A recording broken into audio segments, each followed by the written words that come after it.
नमस्कार दोस्तों, स्वागत है आपका हमारे YouTube चैनल एडवांस क्लास में। दोस्तों, वैसे तो आपने हमें बहुत सारा प्यार दिया, हमारे पहले वीडियो को इतने व्यू, इतने लाइक, इतने सब्सक्राइब एक दिन में, उसके लिए आप सभी सब्सक्राइबर्स का धन्यवाद। और मैं बबलू अटोदे आपको पढ़ाने वाला हूँ हिंदी।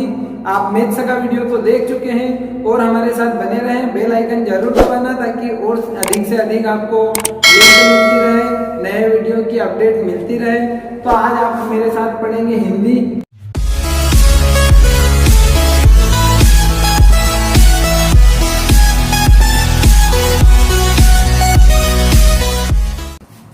हिंदी वैसे तो हमारी मातृभाषा है, हमारी राजभाषा का दर्जा प्राप्त है इसे, लेकिन हिंदी आती कितने लोगों को है?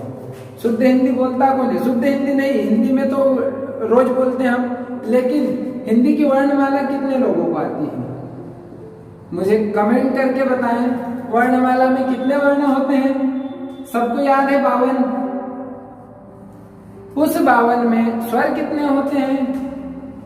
मुझे पता है स्वर होते हैं 13, लेकिन सबको पता है स्वर 13 होते हैं? नहीं, आज मैं बताऊंगा स्वर कितने होते हैं। और ये स्वर हमारी बोलचाल की भाषा में तो ठीक है, लेकिन एग्जाम के दृष्टिकोण से, परीक्षा के पॉइंट ऑफ व्यू से अगर देखा जाए तो स्वर हमारे पास 3 तरह से होते हैं। मैं बताऊं, लेखन के आधार पर आपके पास स्वर होते हैं 13, उच्चारण के आधार पर आपके पास स्वर होते हैं 10, और जो देवनागरी लिपि है, जो हमारी हिंदी है, देवनागरी लिपि में स्वर होते हैं 11। अब मुझे एक बार फिर से कमेंट करके जरूर बताना कि ये तीनों चीजें आपको याद थी, ये तीनों चीजें आपको पता थी क्या? अगर थी तो लाइक करें, थंब दिखाएं कि हाँ हमें ये सारी चीजें पता थी। और नहीं पता थी तो एडवांस क्लास में हम इसको एडवांस तरीके से देखेंगे कि लेखन के आधार पर 13 कैसे होते हैं, उच्चारण के आधार पर 10 कैसे होते हैं और देवनागरी लिपि में 11 कैसे होते हैं। तो आइए हम देखते हैं, पहले वर्णमाला में स्वर देखते हैं कि स्वर होते हैं तो कितने होते हैं। हम देखते हैं स्वर, हमारे पास स्वर होते हैं अ, आ, ई, उ, बड़ा ऊ, ए, ऐ, ओ, औ, अम, अह और री। अब मैंने यहाँ पर 13 स्वर लिखे हैं। 13 स्वर में भी मैंने 10 ऊपर लिखे हैं, 3 ब्रैकेट में लिखे हैं। क्यों लिखे होंगे? इसके लिए देखते हैं कि मेरे पास लेखन के आधार पर अगर देखें तो 13 स्वर, मैंने ये 13 स्वर लिख दिए, तो ये मान लें कि लेखन के आधार पर तो 13 हो गए। अब मैं अगर आपको बताऊं, उच्चारण के आधार पर 10 मैंने बताई थी, 10 संख्या। अब अपना उच्चारण के आधार पर अगर देखा जाए तो 10 कौन से? अ, आ, ई, उ, ए, ऐ, ओ, औ। अब स्वर की परिभाषा किसको किसको याद है? स्वर की परिभाषा होती है कि स्वतंत्र रूप से बोले जाने वाले वर्ण स्वर कहलाते हैं। अब आप मुझे बताएं कि अ स्वतंत्र रूप से है, अ से औ तक अगर देखे जाए तो स्वतंत्र है, लेकिन मैं अम का उच्चारण अगर करूंगा तो मैंने कहा अम। अब यहाँ पर मुझे अम के लिए तो फिर वो व्यंजन आ गया। अगर मैं अह का उच्चारण करता हूं तो अह, हा आ गया। अगर री का उच्चारण करता हूं तो र भी व्यंजन है। इस तरह से अगर देखें तो इसमें भी फिर व्यंजन आ गया, इसमें व्यंजन आ गया, इसमें व्यंजन आ गया। इसलिए उच्चारण के आधार पर तो ये हो नहीं सकते, इसलिए आपके पास आ गए लेखन के आधार पर 13, उच्चारण के आधार पर 10। देखिए, अब देवनागरी लिपि में देखें तो 11 कैसे होते हैं। हम देखते हैं कि हम स्कूल में जब छोटे बच्चे थे, जब हमारे पास 12 घड़ी आनाराम की किताब थी, उसमें भी यहाँ पर आता था। तो वो जो 11 वर्ण होते थे वो होते थे देवनागरी लिपि में। क्यों? क्योंकि हम देवनागरी लिपि में ही पढ़ते थे। तो अब आप लोगों को पता चल गया होगा कि स्वर हमारे पास 13 किस आधार पर होते हैं, 10 किस आधार पर होते हैं और 11 किस आधार पर होते हैं। एग्जाम में कोई सी भी एग्जाम हो, चाहे जेल प्रहरी, संविदा, यूपीएससी, किसी भी एग्जाम में अगर हिंदी आता है, हिंदी में क्वेश्चन ऐसा का ऐसा उठ के आ जाता है कि कि लेखन के आधार पर स्वर कितने होते हैं, उच्चारण के आधार पर स्वर कितने होते हैं, देवनागरी लिपि में स्वर कितने होते हैं। अगर एग्जाम में नॉर्मल क्वेश्चन आए कि स्वर कितने होते हैं तो आप लगा के आएंगे 11। अगर एग्जाम में आता है कि लेखन के आधार पर कितने होते हैं तो 13, उच्चारण के आधार पर कितने होते हैं तो 10। अब हम देखते हैं व्यंजन। व्यंजन देखेंगे, व्यंजन कैसे होते हैं, व्यंजन में कौन कौन से, क्योंकि व्यंजन में भी सबके नाम है। अब मैं आपको बताऊंगा कि व्यंजन में स्पर्शी व्यंजन क्या होते हैं, अंतःस्थ व्यंजन क्या होते हैं। व्यंजन, अब व्यंजन अभी मेरे स्वर बताए 10, 13, 11। 10, 13, 11 में भी स्वर तो देख लिए, उसमें दो चीजें और थी, एक अम और एक अ। इन दोनों का नाम, क्योंकि अभी मैं वर्ण और व्यंजनों के नाम बताने वाला हूं, इसलिए इन दोनों के नाम भी मुझे बताना जरूरी है। तो अम और अह को अयोगवाह बोलते हैं। उसमें भी अगर अम को अलग से देखें तो अम को बोलते हैं अनुस्वार। पेन कापी आप साथ में रखना, इनको नोट करते रहना, क्योंकि एग्जाम में ये नाम आते हैं, इनको पहचानना सबको आता है। एग्जाम में ये नाम आते हैं, उस समय हम कंफ्यूज होते हैं कि किसको क्या बोलते हैं। इसलिए मैं आप लोगों को एक एक चीज अलग सेपरेटली बता रहा हूं ताकि आप याद रख सकें। अब मैं आपको व्यंजन पढ़ाने जा रहा हूं। व्यंजन में स्वर हमने 13 गिन लिए, टोटल हमें 52 वर्ण करने हैं। वर्णमाला के 52 वर्ण कैसे होंगे, कौन कौन से होंगे। अब व्यंजन में आपको पता है कि क से शुरू होता है। अभी हम ये 25 के बारे में देखते हैं, फिर और आगे चलेंगे। आपको एडवांस क्लास देना है तो एडवांस क्लास के लिए आपको एडवांस चीजें अलग अलग सेपरेटली पढ़ाना है ताकि आपको हर चीज समझ में आ सके। हमारा मेन मकसद है कॉन्सेप्ट क्लियर करना। हम यहाँ पर YouTube पर आए, हमारी ऑफलाइन क्लासेस चलती है, हमारी कोचिंग चलती है, लेकिन YouTube पर आए हैं, मैंने और भी बहुत सारे वीडियो देखे। वो क्या करते हैं, आपको याद करवाना। हमारा मकसद है आपको कॉन्सेप्ट क्लियर करवाना ताकि आपको याद नहीं करना पड़े, आपको देखते ही वो चीज समझ में आ जाए कि हाँ इसके पीछे क्या रीजन है। मैं आपको बताऊंगा, मेरे और भी साथी जो दूसरे सब्जेक्ट पढ़ाते हैं वो आपको बताएंगे कि इसके पीछे कैसे आया, क्यों आया, तो हम कैसे पर टारगेट करेंगे। अब मैं आपको बताता हूं, ये जो 25 है इनको बोलते हैं स्पर्शी व्यंजन। अब अगर एग्जाम में क्वेश्चन आ जाए कि स्पर्शी व्यंजन कौन कौन से हैं, तो क से लगाकर म तक ये जो है ये सारे 25 स्पर्शी व्यंजन कहलाते हैं। अब जैसा मैंने बताया स्पर्शी व्यंजन नाम तो है, लेकिन नाम क्यों है, स्पर्शी व्यंजन क्यों कहते हैं, अब मैं आपको बताता हूं। ये जो क ख ग घ है इसको बोलते हैं क वर्ग। ये जो च से यहाँ तक की लाइन है उसको बोलते हैं च वर्ग। ट वाली लाइन को बोलते हैं ट वर्ग। त थ द ध न को बोलते हैं त वर्ग। और प फ ब भ म वाली लाइन को बोलते हैं प वर्ग। अब ये सारा जो जमाया है ये सब साइंटिफिक आधार पर जमाया गया है। अब मैं क वर्ग में अगर देखूं, मैं क का उच्चारण करूं, ख का उच्चारण करूं, ग घ अंग, इनका उच्चारण अगर करता हूं, स्पर्श के आधार पर अगर मैं बोल के देखता हूं, तो ये सारे उच्चारण करते समय जो हवा है, जो प्रेशर है, वो कंठ पर आता है। क ख आप भी उच्चारण करके देखें, आप घर पे प्रैक्टिस करके देखें, आपका कॉन्सेप्ट अच्छे से क्लियर होगा। क ख ग घ अंग, आप खुद देखें कि आपको जो प्रेशर लग रहा है, जो हवा स्पर्श कर रही है, वो कंठ पर कर रही है। तो ये जो क वर्ग है, इस क वर्ग को बोलते हैं कंठ्य। इस क वर्ग का नाम है कंठ्य। अब मैं अगर च पे देखूं, च वर्ग में देखूं, च छ ज झ इ। अब मैंने जब इनका उच्चारण किया तो जो हवा है, जो प्रेशर है, वो मेरे तालु, जो मुंह का ऊपरी भाग है, उसका थोड़ा पिछला हिस्सा, उस पे अगर आता है तो च छ ज झ इ, प्रेशर डायरेक्ट तालु के पिछले वाले हिस्से पर आता है। ये सारे वर्ण तालव्य कहलाते हैं।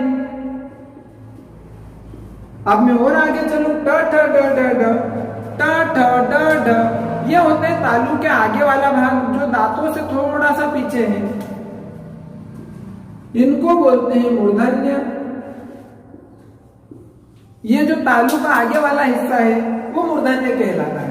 अब मैं अगर त थ द देखूं तो त थ द ध न, अब ये क्या होता है, ये देखिए जीवान दांतों से टकराती है, हवा दांत पर प्रेशर पड़ता है, ये सारे वर्ण कहलाते हैं दंत्य।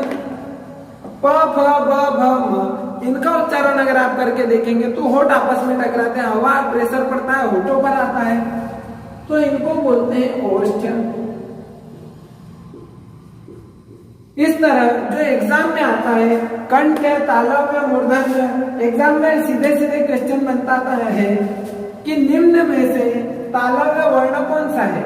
अगर आपको 4 ऑप्शन दे रखे हैं, आप उस समय पहचान सकते हैं। अगर आपको ये कॉन्सेप्ट क्लियर है कि क वर्ग कैसे बोला जाता है, च वर्ग कैसे बोला जाता है, कॉन्सेप्ट क्लियर है, तो आप पहचान सकते हैं कि तालव्य आया तो वो च होगा।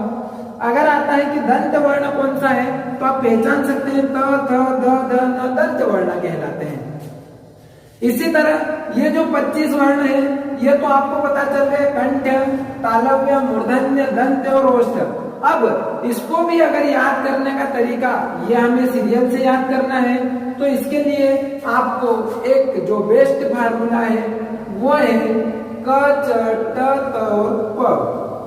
ये लाइन आप याद करें तो आपको क वर्ग, च वर्ग, ट त और प वर्ग याद हो जाएंगे। इसी के साथ आपको और याद करना हो तो क बोला जाता है सबसे अंदर के भाग से और प बोला जाता है सबसे बाहर के भाग से। तो अंदर से बाहर लिख लें तो आपको क च ट त प याद हो जाएंगे। और अगर याद करना हो, हमारा कंठ हमारे मुंह के सबसे पीछे के हिस्से में आता है, होठ आते हैं हमारे सबसे आगे के हिस्से में, तो आप उसको याद कर सकते हैं पीछे से आगे। आपको याद करने के 2 तरीके मिल गए, कंठ से ओष्ठ तक, अंदर से बाहर, पीछे से आगे। आपको जो भी सुटेबल लगे वो याद कर सकते हैं। ये आपके 25 वर्ण हो गए। इसके बाद हम आते हैं अगले वर्ण पे, अंतस्थ व्यंजन। अब अंतस्थ व्यंजन आपको पता है अंतस्थ व्यंजन कौन कौन से होते हैं, आप मुझे कमेंट करें, बताएं कि अंतस्थ व्यंजन कौन कौन से हैं। हम देखते हैं अंतस्थ व्यंजन। अभी हमने देखा स्वर देख लिए, स्पर्शी व्यंजन देख लिए, अब और आगे बढ़ते हैं। स्पर्शी व्यंजन के बाद अगर देखें तो हमारे पास आते हैं अंतस्थ व्यंजन। अब अंतस्थ व्यंजन कौन कौन से हैं? अब अंतस्थ व्यंजन में अगर मैं आपको बताऊं तो अंतस्थ व्यंजन में मेरे पास है य, र, ल और व। ये 4 होते हैं अंतस्थ व्यंजन। अब अंतस्थ व्यंजन क्या होते हैं? अंतस्थ व्यंजन देखें, स्पेशली इसमें इसका और इसका, य और व, इन दोनों को अर्ध स्वर भी कहते हैं। इनका नाम आप नोट कर लेना, एग्जाम में आता है। य और व को अर्ध स्वर भी कहते हैं। अब य और व अर्ध स्वर का मतलब क्या है? अगर मैं य का उच्चारण या व का उच्चारण करूं, मैं आपको अगर लिख के बताऊं, मैंने लिखा प्रत्येक। अब यहाँ पे आप इसको पढ़ के देखें, प्रत्येक, य कम सुनाई दे रहा है, डायरेक्ट ए आ रहा है। तो इसी तरह यहाँ पे य सीधे सीधे अर्ध स्वर का काम करता है, उसका प्रॉपर उच्चारण नहीं, वो सीधे स्वर में चले जाता है, इसलिए प्रत्येक। और यह अर्ध स्वर में मैं आपको स्वर संधि भी बताऊं, स्वर संधि में अभी हम और डीप में जाएंगे और आगे जाएंगे, तब मैं आपको बताऊंगा यण संधि होती है। यण संधि में जब स्वर आपस में जुड़ते हैं तो वो य और व बनाते हैं, तो स्वर के जुड़ने पर य और व बनता है। इसी कारण य और व को अर्ध स्वर भी कहते हैं। और इन्हीं के कारण अंतस्थ व्यंजन भी यही है, क्योंकि ये स्वर और व्यंजन के मध्यस्थ है, करीब है, इसलिए इनको बोलते हैं अंतस्थ व्यंजन। अब ये 4 अंतस्थ व्यंजन होने के बाद हम देखें, अंतस्थ के बाद आते हैं हमारे पास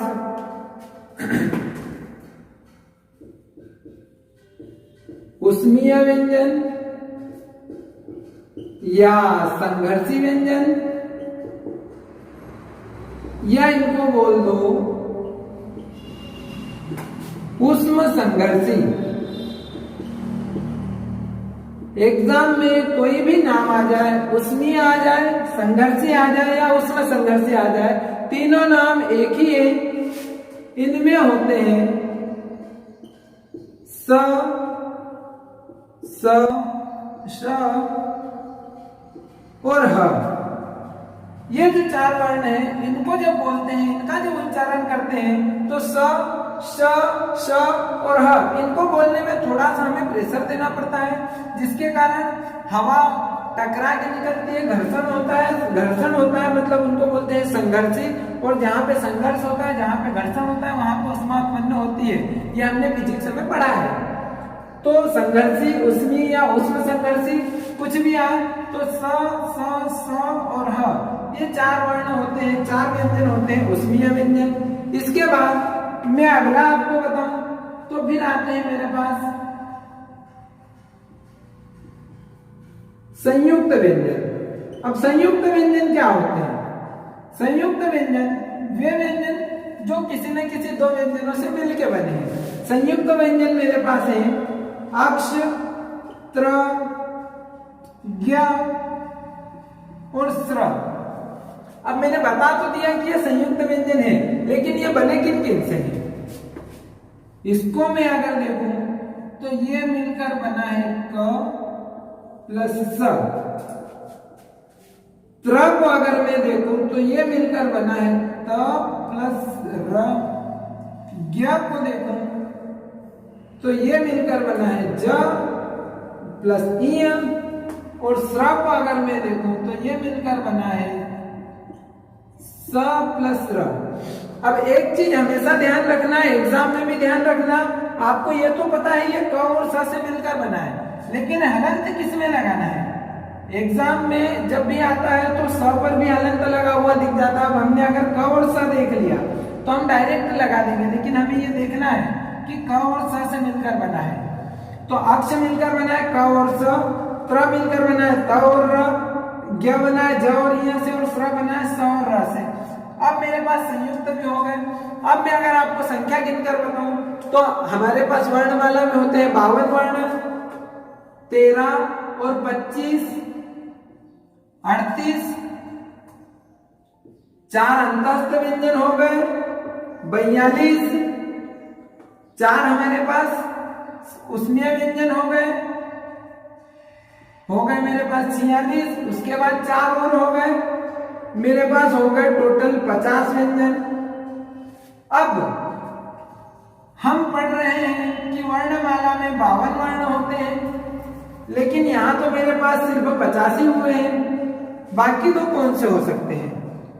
अगर आपको उनका नाम याद है तो आप वो नाम कमेंट करके बताएं, नहीं तो मैं तो यहाँ पर नाम बता ही रहा हूं, लेकिन आप कमेंट जरूर करें, उनके नाम याद हो तो बिल्कुल मुझे बताएं। मेरे पास जो दो व्यंजन हैं उनको बोलते हैं द्विगुणित या उच्छिष्ट व्यंजन। अब नाम सुन के थोड़ा आपको अजीब लग रहा होगा कि यार उच्छिष्ट कैसा नाम है। बस यही नाम मैं आपसे जानना चाहता था कि आपको यह नाम याद है या नहीं है। हमें द्विगुणित तो याद रह जाएगा, लेकिन उच्छिष्ट नाम याद नहीं रहेगा, इसलिए आप इस नाम पर फोकस करें, इसको याद रखें। अब मैं आपको बता दूं वो दो व्यंजन कौन से हैं। वो दो व्यंजन है ड़ और ढ़। ये लड़ाई वाला और ये पढ़ाई वाला। हम पढ़ाई बोलते समय ढ़ बोलते हैं, लड़ाई बोलते समय ड़ बोलते हैं। इनको बोलने में थोड़ी सी दिक्कत होती है, इसलिए इनका नाम है उच्छिष्ट। और ये ड और ढ जैसे हैं, इनमें दो गुण है, दूसरा गुण अलग से, इसलिए इनका नाम है द्विगुणित। तो अब ये दो मिला के मेरे पास टोटल होगा वर्णमाला में 52 व्यंजन। तो ये आपकी वर्णमाला में एक छोटा सा हिस्सा कंप्लीट हुआ है। और अधिक जानकारी के लिए वर्णमाला में अभी आपको मैं बताने वाला हूँ अल्प प्राण, महाप्राण, सघोष, अघोष। तो उसको जानने के लिए मेरे वीडियो पर बने रहना, इस चैनल को लाइक करना, सब्सक्राइब करना और बेल आइकन जरूर दबाना, ताकि नई से नई नोटिफिकेशन आपको मिलती रहे। और हिंदी में और भी आगे तक संधि के लिए मेरे पास शानदार ट्रिक है जो मैंने खुद बनाई है। और भी शानदार शानदार ट्रिक हिंदी में जनरली कोई ट्रिक से नहीं पढ़ाता, लेकिन मैं आपको एक से एक एडवांस क्लास देने वाला हूं। इसलिए मेरे चैनल पर बने रहें और हमें इसी तरह सपोर्ट करें, हमें लाइक करें और हमें और भी आगे बढ़ने के लिए उत्साहित करते रहे। आप सभी का थैंक यू और हमें 2 घंटे में 100 सब्सक्राइबर करने के लिए thank you very much. Thank you, धन्यवाद।